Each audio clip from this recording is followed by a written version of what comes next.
ओम शांति। आज 14 सितंबर 2022। आज की साकार मुरली रंगीन बड़े बड़े अक्षरों में पढ़ें, सुने और मंथन करें। आज की साकार मुरली का सार, मीठा मीठा बाबा कहते मीठे बच्चे, ये रावण की शोक वाटिका है। यह रावण की शोक वाटिका, अशोक वाटिका नहीं, दुख की वाटिका है, जिसमें सब दुखी। अभी तुम रावण को भगा रहे हो, फिर जय जयकार हो जाएगी। सब कहाँ चले जाएंगे?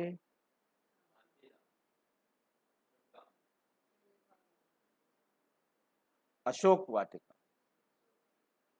ठीक है, क्योंकि शोक वाटिका में सारे दुखी हैं। अभी रावण के कारण सारे दुखी हैं, रावण को भगा रहे हैं, और फिर जब रावण भाग जाएगा तो सारे कहाँ चले जाएंगे? अशोक वाटिका। प्रश्न, प्रजा में भी उच्च पद किस आधार पर प्राप्त हो सकता है? प्रजा में भी उच्च पद किस आधार पर प्राप्त हो सकता है? उसका मिसाल कौन सा है? उसका एग्जाम्पल, उदाहरण क्या देंगे? उत्तर, प्रजा में उच्च पद पाने के लिए जो भी चावल मुट्ठी तुम्हारे पास है, वे सब सुदामे मिसल बाप हवाले कर। वो किसको दे दो? बाप को दे दो। दिखाते हैं ना, सुदामा ने चावल मुट्ठी दी तो क्या मिल गया उसको? महल मिल गए। बाकी राजाई पद पाने के लिए क्या करना पड़ेगा?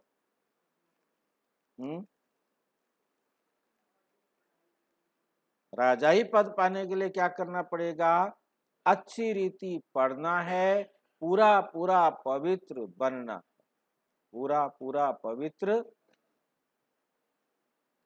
अपना सब कुछ इंश्योर कर देना। गीत, आखिर वे दिन आया। ओम शांति। परमपिता परमात्मा को खिवैया भी कहते हैं। खिवैया बोटमैन को कहा जाता है, जो बोट में बिठाए उस पार ले जाए। अब बोट कौन है? बोट क्या है भाई? आत्मा। तो बाप खिवैया है, उस पार ले जाने वाला है। झूठ खंड में है झूठी कमाई, सच खंड के लिए तो ये सच्ची कमाई है। वह है झूठी कमाई। अभी भारत पतित है, भारत भी कितना बड़ा है, दुनिया भी कितनी बड़ी है। बच्चों की बुद्धि में राहत है। पुरानी दुनिया में पुराना भारत है, कल का भारत अथवा कल की दुनिया क्या होगी? तुम जानते हो अभी कितने मनुष्य हैं, कितने खंड हैं, कल जरूर भारत ही होगा। कल जरूर भारत ही होगा। देवी राज्य होगा, सोने की द्वारिका होगी। गोया भारत में क्या होगी? द्वारिका में क्या था? कौन था? द्वारिका में कौन था? कृष्ण था। कृष्णपुरी होगी। ठीक है कि नहीं? लंका नहीं होगी, सारी लंका सोने की नहीं बनती, तो भारत सोने का बन जाए। लंका अर्थात रावण राज्य खत्म हो जाता है, भारत द्वारिका बन जाता है, जिसको कृष्णपुरी कहते हैं। द्वारिका होती है भारत में, भारत सोने का हो जाता है, द्वारिका भी एक राजधानी ही हो जाती है। कहते हैं जमुना नदी पर दिल्ली पर स्थान था श्री लक्ष्मी नारायण जहाँ रहते थे। द्वारिका में फिर दूसरी राजधानी होती है। द्वारिका में जब राज्य होता है तो लक्ष्मी नारायण नहीं होते। लक्ष्मी नारायण क्यों क्यों नहीं होते?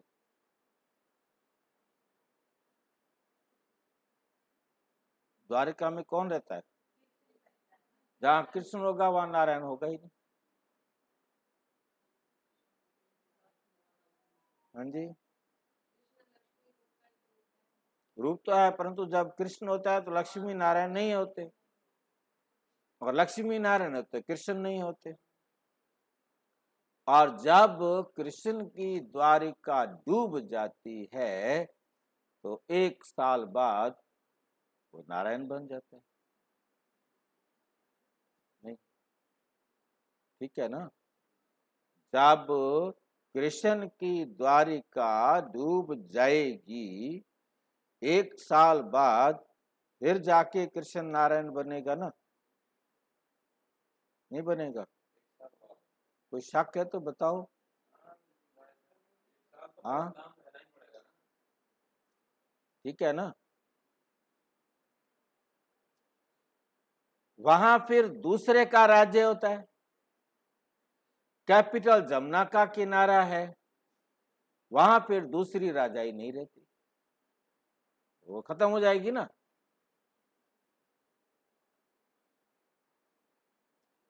कितनी बातें मिलाई हैं बाबा ने। एक है लंका, एक द्वारिका, और एक अशोक वाटिका।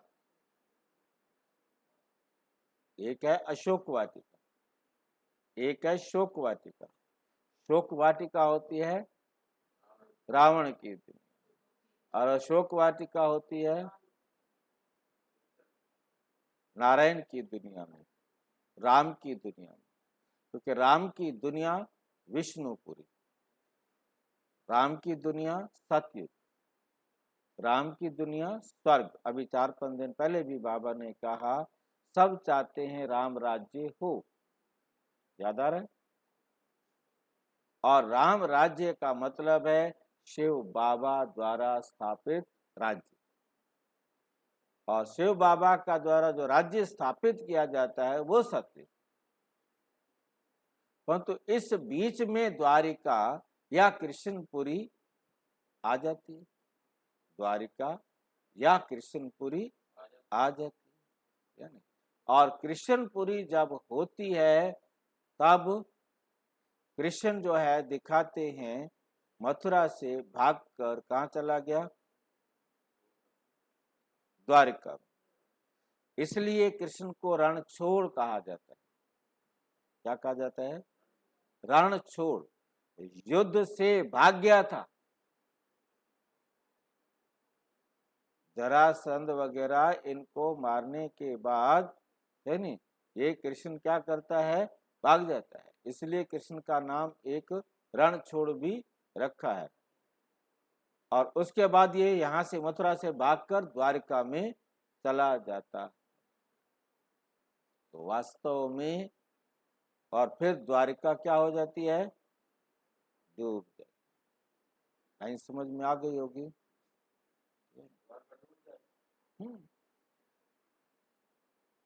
द्वारिका डूबेगी, ये दुनिया डूबेगी, तब भी तो सतयुग आएगा 1 साल के बाद। अभी तुम जानते हो ये सारी पुरानी दुनिया भारत सहित जो भी हैं ये सब स्वाहा हो जाता है। इस ज्ञान यज्ञ में ये बड़ा बेहद का यज्ञ हुआ ना, इनमें पुरानी दुनिया सारी स्वाहा होनी है। ये बच्चों की दिल में रहना चाहिए। ये रावण की कितनी बड़ी दुनिया है, राम की इतनी बड़ी थोड़ी ही होगी। वहां तो भारत ही स्वर्ग होगा, दूसरे खंडों का नाम निशान नहीं होगा। ये समझ की बात है जो बुद्धि में धारण करनी है। आज पुरानी दुनिया है, कल नई दुनिया बनेगी। तुम ब्राह्मण डिनेस्टी ही देवी देवता डिनेस्टी बनेंगे। ये ब्राह्मण ही पढ़कर नंबरवार डिनेस्टी बनेंगे। अभी शूद्र डिनेस्टी है, आखिर बाप को आना ही पड़ता है। ये दुनिया नहीं जानती। बाबा ने पर्सनालिटी के पोस्टर बहुत अच्छे बनवाए थे, जिससे मनुष्यों को बाप का परिचय मिल जाए, परंतु सम्मुख समझाने के बिगर कोई समझ नहीं। जब तक बाबा आकर सन्मुख न समझाए, तब तक कोई समझ नहीं सकते। तुमको ही बाप कहते हैं, hear no, evil see no, evil do no, evil talk no, evil think no. ऐसा खिलौना बंदर का बनाया है। उन्होंने 3 बंदर बनाए और बाबा ने 5 बंदर।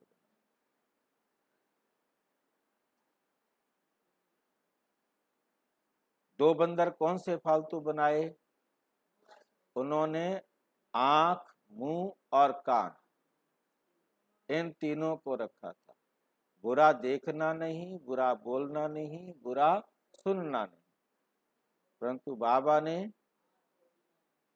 2 और है जी, करना और सोचना। अभी तुम्हारी सूरत बदली है। जिनमें 5 विकार हैं उनको ही कहेंगे बंदर। जिनमें 5 विकार है वो क्या है?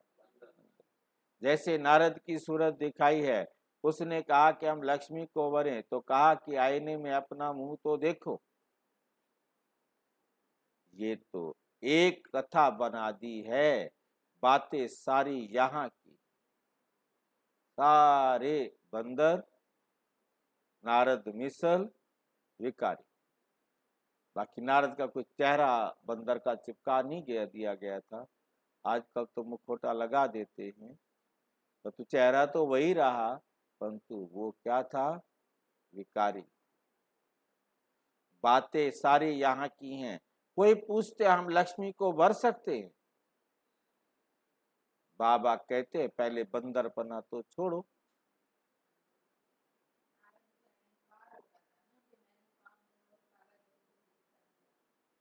पांचों विकार थे उसमें, बाबा ने आज लाइन खत्म कर दी। विकारी सारे बंदर, विकारी सारे नारद। भगत है ना, भगत विकारों को थोड़ा छोड़ते हैं। वो तो समझते हैं विकार ही जीवन है। देवताएं भी विकारी थे। हम कैसे विकारों से मुक्त हो सकते? तुम बंदरपना तो छोड़ो, तो क्यों नहीं वर सकते हो? बाबा ने तुमको समझदार बनाया है, फिर तुम्हारे द्वारा सभी आत्माओं को रावण की जंजीरों से छुड़ाए शिव आलय में ले जाते हैं। अथवा कहाँ ले जाते हैं? अशोक वाटिका में ले जाते हैं। इस समय सब शोक वाटिका में हैं। अभी तुम रावण को भगा रहे हो, फिर जय जयकार हो जाएगी। सब भक्तियां सीताएं हैं, सब भक्तियां सीताएं हैं। एक राम ही भगवान है, पुकारते भी हैं हे राम। वास्तव में राम किसको कहेंगे? शिव बाबा को। बाबा ने आकर समझाया है, राम ही आकर सबकी सदगति करते हैं, स्वर्ग में ले जाते हैं, जिसको राम राज्य कहा जाता है। बाबा ने पोस्टर बहुत अच्छे बनवाए थे। तुम बच्चों को गीता पाठशालाओं में जाकर समझाना है। हम लिखते भी हैं परम पिता परम आत्मा, फिर पूछते हैं कि परम पिता परमात्मा के साथ तुम्हारा क्या संबंध है। जरूर कहेंगे वो सबका बाप है। अच्छा, जब हम उनके बच्चे हैं, वे तो बेहद का बाप नई दुनिया रचने वाला है, फिर तो हमको जरूर स्वर्ग में होना चाहिए। हमारा बाप है, हमारा बाप स्वर्ग बना रहा है, तो फिर जो कुछ हमारे बाप का वो, परंतु यहाँ बाबा बनाता नहीं, बाबा बनाता नहीं। हाँ, बनाने के लिए वो सिर्फ गाइड करता है। बनाना जो जानना चाहता है वो बनाए। हर एक अपने लिए अपना बनाओ, नहीं बनाओगे तो नहीं जाओगे। हाँ जी, हाँ बिल्कुल। यहाँ नर्क पतित दुनिया में क्यों पड़े हो भाई? लक्ष्मी नारायण का राज्य क्यों नहीं है? भारत को स्वर्ग का स्वराज्य था, अब कलयुग में रावण का राज्य है। तुम स्वर्ग के मालिक थे ना, और कोई धर्म नहीं था। आज से 5000 वर्ष पहले लक्ष्मी नारायण का राज्य था। राजाएं भी डबल सिरताज, राजाएं भी क्या थे? डबल सिरताज थे। पवित्रता का भी ताज था और रतन जड़ित ताज भी था। राम राज्य तो पीछे होता है, तो बुद्धि में आना चाहिए कि भारत में बरोबर इन्हों का राज्य था। ये लक्ष्मी नारायण ही पहले पहले नंबर के हैं। सतयुग में देवी गुणों वाले मनुष्य थे, फिर 84 जन्म भी इन्हों को ही लेने पड़ते हैं। फिर इन्हों को ही क्या लेने पड़ते हैं? 84 जन्म लेने पड़ते हैं। अब वे लक्ष्मी नारायण कहाँ हैं? सब पतित दुनिया में है ना। फिर उन्हों को बाप बैठ राजयोग सिखलाते हैं। जिन्होंने अपना राज्य गंवाया है, वही फिर राजधानी प्राप्त करने के लिए फिर से राजयोग सीख रहे हैं। तुमको याद है कि हम हर 5000 वर्ष बाद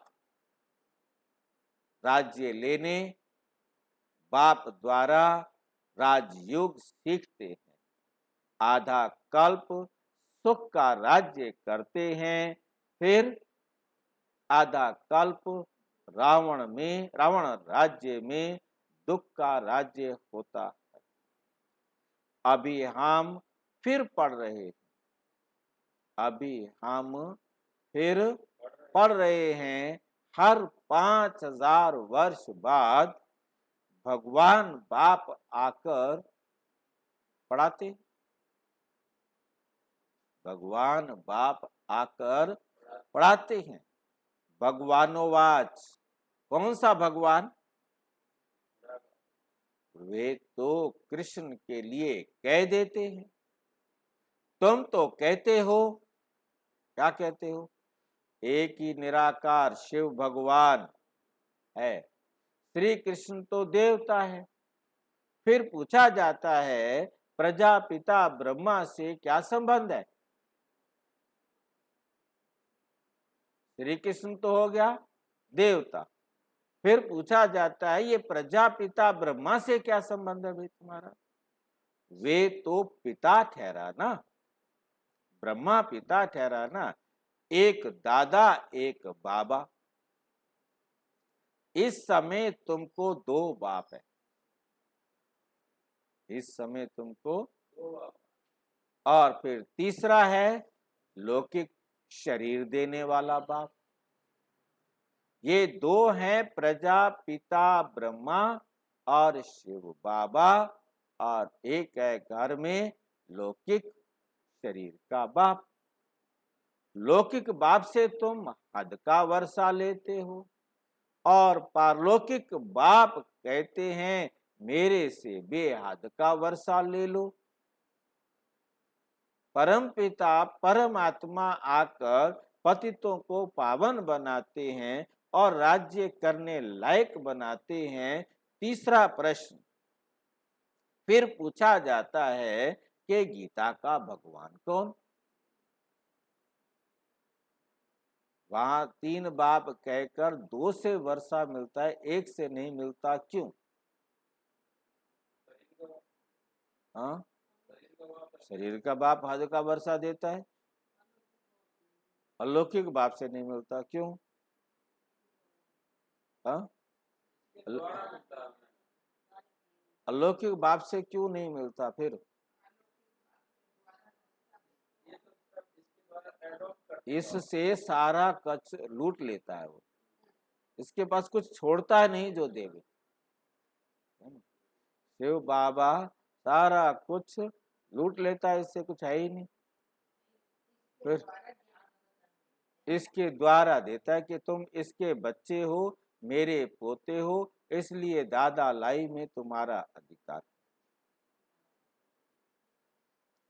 तीसरा प्रश्न फिर पूछा, इसके बच्चे नहीं बनोगे तो नहीं मिलेगा, ब्रह्मा के बच्चे नहीं बनोगे तो नहीं मिलेगा। तीसरा प्रश्न फिर पूछा जाता है कि गीता का भगवान कौन? मनुष्य तो कह देते हैं कृष्ण, तुम कहते हो कृष्ण गीता का भगवान नहीं है। प्रजापिता ब्रह्मा को भी भगवान नहीं कहा जाता, शिव को ही भगवान कहेंगे, क्यों? क्योंकि वे है निराकार। निराकार और ये प्रजापिता ब्रह्मा साकार। शिव बाबा है निराकार, प्रजापिता ब्रह्मा है साकार, तो भगवान एक शिव ही ठहरा। ये भी बाबा ने समझाया है, तुम शिव शक्तियां हो, सेना भी हो, तुम विकारों को छोड़ निर्विकारी पावन बन अपना राज्य लेती हो, फिर ये रावण राज्य खत्म हो जाएगा। अभी तुम अपनी राजधानी स्थापन कर रहे हो, कल इनके मालिक बनेंगे। अभी आप राजधानी स्थापन कर रहे हो, कल आप इनके मालिक बनेंगे। लक्ष्मी नारायण को राज्य किसने दिया? हम कहेंगे इन्हों को राज्य देने वाला, हम कहेंगे इन्हों को राज्य देने वाला परम पिता परम आत्मा शिव, जो अब दे रहे हैं। शिव बाबा कहते हैं, आगे भी हमने तुमको राज्य दिया था, आगे भी हमने तुमको क्या दिया था? राज्य दिया था। अब फिर सिखला रहा हूं, ये सब खत्म हो जाएगा, पावन दुनिया स्थापन हो जाएगी, फिर तुम यहाँ सोने हीरे के महल बनाएंगे, राज्य करेंगे, तुम्हारी एम ऑब्जेक्ट ही ये है। सो हम लक्ष्मी नारायण बन रहे हैं। ये है ऊंच से ऊंच पद, ये है ऊंच से ऊंच पद। इन्हों का को किसने पढ़ाया? जरूर ऊंच से ऊंच बाप ने ही पढ़ाया है। आप फिर से राजयोग सीखते हैं, जो फिर भविष्य में ये पद पाएंगे, तत्व तत्व ऐसे तुम भी प्राप्त करोगे। इतने में सब धर्म खत्म हो जाएंगे।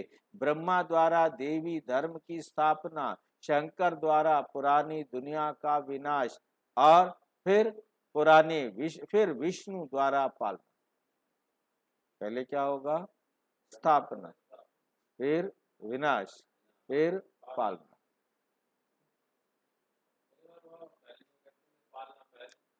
नहीं, कभी नहीं कहते। बाबा कभी भी सोए हुए भी जागेंगे तो नहीं कहेंगे, ये दुनिया वाले कहते हैं स्थापना पालना विनाश। बाबा तो कहते हैं पहले स्थापना। यहाँ पर स्थापना किसकी? दैवी संस्कारों की, देवी गुणों की, देवी शक्तियों की, और उनकी फिर विनाश किसका? दुनिया का विनाश तो अपने आप ऑटोमेटिक हो जाता है।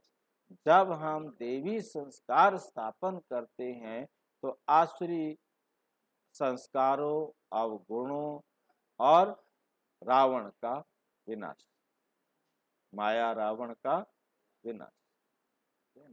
जब देवी गुण आ गए तो जो माया थी वो मर गई, रावण मर गया। और फिर जो सतयुगी आत्माएं यहाँ जन्म लेती हैं, वे फिर उन सतयुगी देवी संस्कारों की, गुणों की, शक्तियों की पालना करते।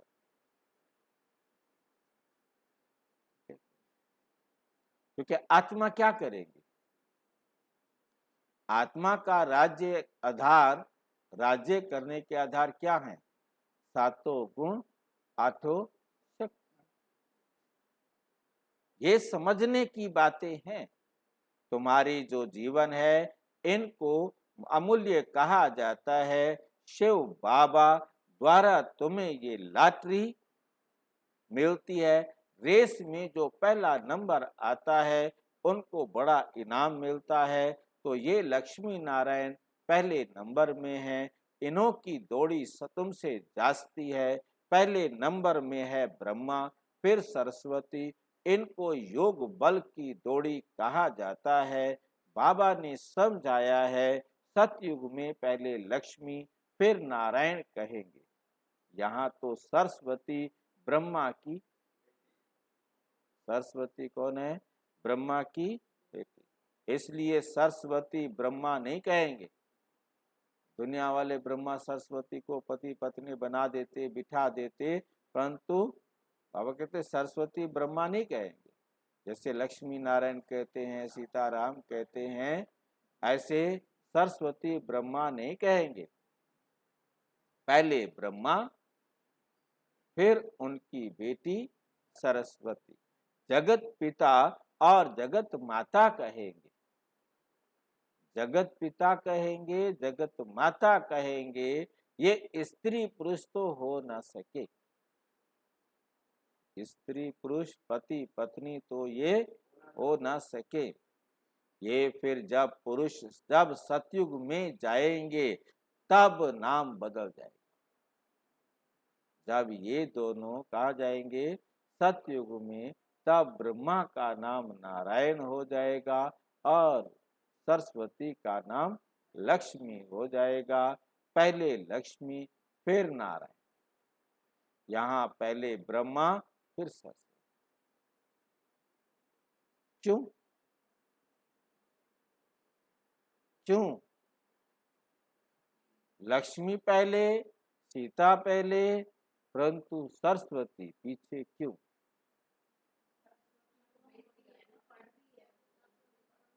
क्योंकि अभी तुम जानते हो, हम मनुष्य से देवता बनते हैं। जितना जास्ती पुरुषार्थ करेंगे, उतना उच्च पद। क्योंकि सरस्वती पत्नी नहीं है, वो बेटी।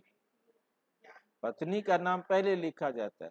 आज भी कार्ड छपेगा तो पहले पत्नी का नाम लिखेंगे, फिर पति का नाम, लोगों को दिखाने के लिए कि पत्नी को हमने आगे रखा। परंतु प्रैक्टिकल में पत्नी को पूछे ना कोई, बस नाम आगे लिख देते, खुश कर देते हैं, बाकी कुछ भी मतलब। तुम जैसे बैगर टू प्रिंस बन रहे हो, अच्छी रीति पढ़ाई पढ़ेंगे तो राजा बनेंगे। अच्छी रीति नहीं पढ़ेंगे, पवित्र नहीं रहेंगे, तो राजाई भी नहीं। शिव बाबा तो राजाई का वर्षा देते हैं। अगर कोई राजाई नहीं लेते हैं, पवित्र नहीं बनते हैं, तो प्रजा में चले जाते हैं। अच्छा, प्रजा में भी नंबरवार हैं। कोई पूछते हैं प्रजा में हम ऊंच पद कैसे पाएं? फिर मिसाल समझाया जाता है सुदामा का। चावल मुट्ठी दी तो महल मिल गए। यहाँ जो चावल मुट्ठी देते हैं तो 21 जन्मों के लिए महल मिल जाते हैं। ये है इंश्योरेंस। ये है इंश्योरेंस, बीमा कराना। हर एक अपने को इंश्योर करते हैं। किसके पास? भगवान के पास। इधर ईश्वर अर्थ गरीबों को देते हैं, कोई अन्न देते हैं, कोई धन देते हैं, कोई फिर मकान बनाकर देते हैं। धर्मऊ जरूर कुछ ना कुछ निकालते रहते हैं, क्योंकि पाप बहुत करते हैं, इसलिए दान पुण्य करते हैं। तो गोया इंश्योर किया ना, दान पुण्य अनुसार दूसरे जन्म में अच्छे घर में जन्म मिलता है। समझो किसने हॉस्पिटल बनाई होगी तो दूसरे जन्म में रोगी कम होगा। कोई ने यूनिवर्सिटी बनाई होगी तो दूसरे जन्म में उनका फल मिलेगा, पड़ेगा बहुत अच्छा। वे हुआ इनडायरेक्ट दान पुण्य करना। अभी तो बाप डायरेक्ट कहते हैं कि जितना इंश्योर करेंगे 21 जन्मों के लिए तुमको भविष्य में मिलेगा। फिर जितना करो, बाप तो दाता है, जितना इंश्योर करना चाहो तुम्हारी मर्जी है, आप जितना करोगे वो आपको 21 जन्मों में उसका अधिकार। फिर तुम्हारी मर्जी, जितना करो। क्या इंश्योर कराना है? तन मन धन। शिव बाबा तुम्हारा क्या करेगा? बाप तो दाता है ना, तुम उसे कुछ दो, कहते मैं क्या करूंगा? बीमार तन, गंदा मन, किसी भी काम में ना आने वाला धन, मैं क्या करूंगा? हाँ हाँ, दोगे तो मैं तुम्हें सुमन, अच्छा मन और स्वस्थ तन और सतयुग में अखुट धन दे दूंगा। शिव बाबा तुम्हारा क्या करेगा? वे तो है सब कुछ बच्चों के लिए ही। मनुष्य दान गरीबों को करते हैं तो ईश्वर द्वारा उनको फल मिलता है। यहाँ भी शिव बाबा कहते हैं तुम मुट्ठी देते हो तो नई दुनिया में तुम 21 जन्मों के लिए फल मिलेगा। चाहे सूर्यवंशी राजाई हो, चाहे चंद्रवंशी राजाई हो, चाहे साहूकार प्रजा बने, चाहे गरीब प्रजा बनो, श्रीमत तुमको मिलती रहती है, जिससे तुम श्रेष्ठ राजा रानी बनेंगे या तो प्रजा बनेंगे। सो तो साक्षी होकर देखते रहते हो। बाप कहते हैं तुमको जो चाहे सो ले लो। इनको इंश्योर मैग्नेट कहा जाता है, जो आए उसको वो इंश्योरेंस कर देता है। ये है गुप्त, अभी तुम जानते हो। बाबा सन्मुख आया हुआ है, हमको 21 जन्मों का वर्षा देते हैं। जितना इंश्योर करेंगे, बाबा कहते हैं हमारा बनेंगे तो तुम्हारा हक है राजाई लेना। बाप का कैसे बनते हैं? कहते हैं बाबा हमारे पास ये है। बाप कहते हैं तुम तो कहते हो ना ये सब ईश्वर ने दिया है, बस ऐसा नहीं समझो ये मेरा है। अपना महत्व नहीं रखो किसी भी चीज में। ममत्व रखेंगे तो राजाई नहीं मिलेगी।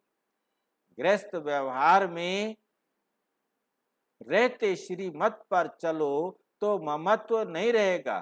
तुम्हारी तो गारंटी थी, तुमने गारंटी की थी ना, बाबा आप आएंगे तो हम आपके बन जाएंगे, मेरे तो एक आप ही हो। अब बाप के पास जाते हैं, बाबा फिर स्वर्ग में भेज देंगे। बाबा रोज रोज सुनाते रहते हैं, सुनाते सुनाते कितने वर्ष हो गए। अब बाकी थोड़ा समय है। ये बाबा का को क्या है? ये ब्रह्मा बाबा शिव बाबा का क्या है? Long boot, long long ago, बहुत लंबे समय का बूट है ये। बाबा ने पुरानी जुत्ती में प्रवेश किया। कहते हैं बच्चों की इसको सृष्टि के आदि मध्य अंत का समाचार सुनाता हूँ। मैं नॉलेजफुल, ब्लिसफुल, लिबरेटर हूँ, सुख करता दुख हरता हूँ। जितना तुम बाप को याद करते जाएंगे क्या होगा फिर? तो तुम्हारे पाप कटते जाएंगे। अच्छा,